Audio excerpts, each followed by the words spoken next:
কুমিল্লায় রাত গভীর হলেই গোমতীর চরে নেমে পড়ে মাটি খেকোড়া। ভোরের আলো ফুটলেই ফুটে ওঠে গোমতীর বুকের ক্ষতচিহ্ন। গোমতীর চরের শতাধিক স্পটে মাটি কাটায় ভাঙছে বেড়িবাঁধ, কমছে চরের কৃষিজমি।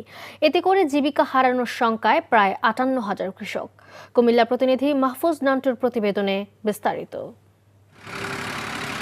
রাত বাড়লেই ট্রাক্টর আর ভেকু মেশিন নিয়ে গোমতীর চরে হানা দেয় মাটি খেকোর দল। পুরো রাত জুড়ে চলে মাটি তোলার তাণ্ডব।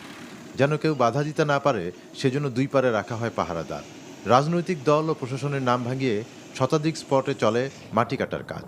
মাটি কাটার এই তাণ্ডবে ক্ষয়ে যাচ্ছে সদর উপজেলা বুড়িচং থেকে দেবিদ্বার পর্যন্ত গোমতীর বেড়িবাঁধ।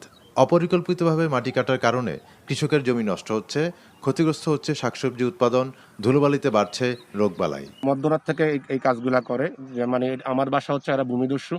কারণ আমাদের যে ভালো মাটিটা, এরা উপরের অংশটা মাটিগুলো কেটে মাটির ভালো জিনিসটাই তারা নিয়ে যাচ্ছে। শক্তি মাটি উপরেরটা, নিচের মাটি হইলো বালু, অনেক এটা ধুলোবালি উড়ে। মেন মাটিটা যদি লয়ে যায় গিয়া তোর আমরা গৃহস্থির মাটিতে গেলে তার আমরা আবার এটা পুরোপূর্ণ করতে হবে, তো এটা না আবার নষ্ট হয়ে গেল, তোর আমরা গৃহস্থিতে আমরা ফেটা লাতেই পারে। অনুর্বর জমিতে যখন আপনি চাষ করবেন আপনার উৎপাদন খরচ বেড়ে যাবে। এটা যদি বারবার কাটা হয় এটা আস্তে আস্তে মরুভূমিতে পরিণত হয়ে যাবে, কারণ বালির পরিমাণ বেড়ে যাবে, মাটি অনুর্বর হয়ে যাবে, চাষাবাদ হবে না। যারা অবৈধভাবে মাটি কাটবে তাদের বিরুদ্ধে আইনগত ব্যবস্থা নেওয়ার কথা জানালেন জেলা প্রশাসক। বেশ কিছু জায়গায় ইতিমধ্যে মোবাইল কোর্ট হয়েছে। যদি এরকম কোনো খবর থাকে বা কোনো আমরা শুনে থাকি তাহলে আমি অবশ্যই ব্যবস্থা নেব, সেটা যেই জায়গায় হোক, যেখানেই হোক।